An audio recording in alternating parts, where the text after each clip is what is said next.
was, it fucked up a lot of people. You know, World War I was a vicious, awful war, different than others, with gases and mustard gas, and it was terrible, and people were slaughtered, and it fucked up a lot of the Germans and the Americans. When they go in, they'd see their bodies, and they saw that they had the same Bible. They said, whoa, I thought God was on my side. And it's the same, and it apparently, so it's like this kind of,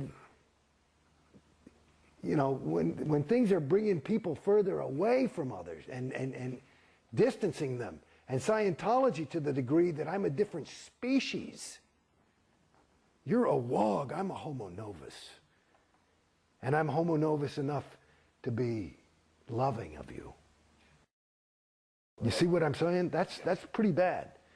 You know, and then you look at that, you know, and radical Islam, you know, it's like, it's not that different. And yet Scientology says that they're not exclusive, that you can certainly be any other religion and be a Scientologist. Well, let me tell you something. I talked to many terminals about this. Because after a certain point, when I'm down on the fucking bottom, after going through this, and I've never complained about money, and I'm not rich, but I never complained about it. You never had to fucking beg me for a fucking thing. I would go in and throw down. When I was ready to do it, I'd say, let's go. And it wasn't ever, I wasn't ready because I didn't have the bread. It was, I wanted to be ready because I wanted to, if I'm going to fucking do this thing, I'm going to do it. You know, and I got to be behind it. And that's where I was at as a Scientologist. I told those fucking people, because they're always talking about, you know what they're doing? You know why they need all this money? You know what their real goal is? It's to clear the planet. To clear the planet. And you know what the good news is? We only have to clear about 3/4 of it, and just the fact of our being so theta, the other quarter will just clear instantly, and the SPs will crumble. And you saw the little wicked witch when she got water thrown on her because you made it. That's what'll happen to the fucking SP. But I said to them, I said, because now after a while you start feeling like a fucking, hey man, this ain't like a little mistake. That cost me 50 G's. You know, and you start doing that a couple of thousand fucking times. You say, hey, I'm getting pissed. You know, that's a lot of money. Okay? And you start getting into that. And they talking about all this thing. And I say, where's the money going? Nobody ever fucking gives you an answer. And they, you know, we're trying to clear the planet. I said, babies, I want to tell you something. I got news for you. There's no fucking way. You can't fucking clear Beverly Hills with these prices. There's no fucking way. It's physically impossible. Like they say, Obama, Clinton can't reach the number. There's no way. There's not enough money. It can't be done.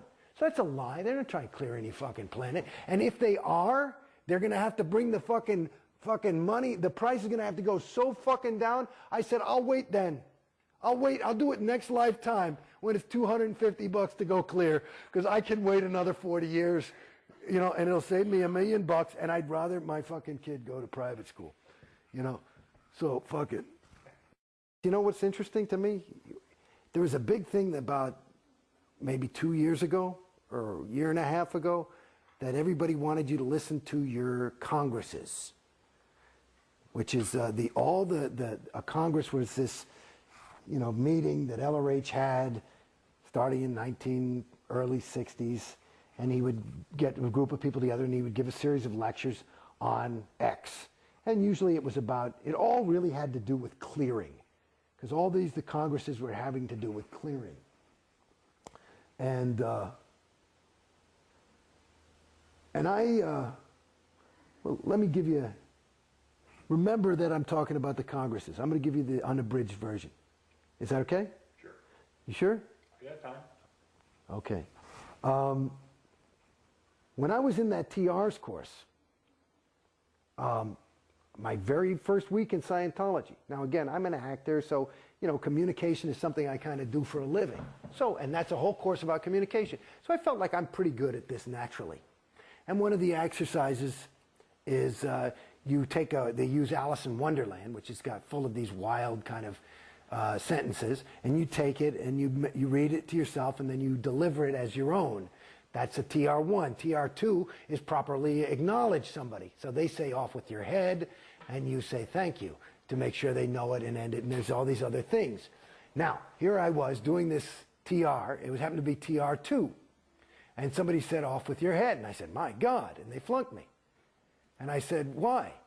And they said, you know, because you're showing, you know, it's supposed to be just thank you, good, whatever. I said, no, read the fucking thing. It says appropriate acknowledgement. If somebody says off with your head, why do you think he chose Alice in Wonderland? And they bring the head technical person in the fucking place, and they're all invalidating the shit out of me, and I'm sticking to my guns. I finally am crying. I said, you guys are fucking wrong. Who the fuck talks like that? Thank you. I got it. Okay. Good. Wow. That would be way too much. Wow. Okay? I totally duplicate that. This is the way you're supposed to talk. I'm really talking to you. But do you see how I'm not? So it's there. I'm doing, this is perfect in terms of their idea. All right, I got it. Okay, so that was good TRs, wasn't excellent. Excellent TRs is more like this. You know, you're really conversational, but I'm not moving, and I'm really looking at you, and I'm ready for everything. And I don't blink, and I'm not really, your eyes stink. Okay? So it's that kind of fucking deal. Some gum wore Sue up. Anyway, that's just a private joke. You know that one, right? Anyway, Mu Gu Gai Pan. These are words that just, you can talk gibberish in Scientology to help you learn your TRs. And one of the things written down is some gum wore Sue up. That's not a sentence. That's like written like Chinese, S-U-M. Anyway, so at any rate, so I'm in there and I'm fucking crying and shit and like blah, blah, blah. So finally I stop and I toe the line and I'm like, thank you, okay, good, you know? And then about 4 years later, in some event, COB, David Miscavige says, hey, there's been this big breakthrough in this golden age of tech. Fucking piece of shit. One of the things is, here's the real thing. People have been doing the improper acknowledgement. You're supposed to have, it says appropriate acknowledgement. And they have LRH on tape saying, you know, somebody said it off with your head and he goes, my God, that's the right way to do it. So here I was, this guy, first day of school, and I had it right. Now, cut two. You're asking me how I got out. So I'm in the fucking thing, and they keep telling me I got to do this action, and I got to do this, and you got to do this sec checking, and all this shit. And I'm like, you fucking people, I wouldn't show up here if I wasn't ready. And they would be sec checking, which is basically asking me for my crimes and charging me thousands. I probably paid 50 grand, excuse me, in sec checks to get this shit together, because everything was fucked up, so it must be that I'm fucked up. And I kept saying, these sec checks are killing me. And this is the standard tech now. This is the golden age of tech. And I finally just said, you know something, motherfuckers? I don't care. You could get LRH to fly down here back from fucking Target 2 and tell me that I am fucking doing it wrong. I am not going in session and doing this shit. You guys are fucking killing me. I am here to tell you, you're fucking me up. So I'm out of here until you fucking wake up. Okay? And then they come back to my house and they're offering me free auditing. I say, show me where free auditing is standard. You're not giving me standard tech. Now you want to fix it by more unstandard shit? Get the fuck out of here. You ask Griffey Blythe and the whole rest of those motherfuckers at AO if this is a lie. It's the fucking truth. And I'm out. And then they call, and I just went on course. Because I couldn't take any more of this fucking auditing. It was killing me. So then they come out with this thing. And they, Jason, you have to see this. I wouldn't even go to events, you know? Because me, I'm at events, everybody's like, hey, how you doing? And I go, good. I just couldn't fucking lie anymore. I'm ready to fucking die, you know? And I told him, I'm not going. I can't participate. Because my role was like Jason Beghe. I couldn't be like, yeah, well, I'll tell you the truth, I'm fucked up. I hate OT5, and everything's going fucking shitty, and it's fucking not working, and it's costing me a shitload of money, and I'm more unhappy than I've ever been in my entire fucking life. What would happen if you spoke truthfully? Well, I would tell that truth. I would talk to RTC and all these things, but it's bad PR. It's none of anybody else's business. You're not supposed to talk about your case.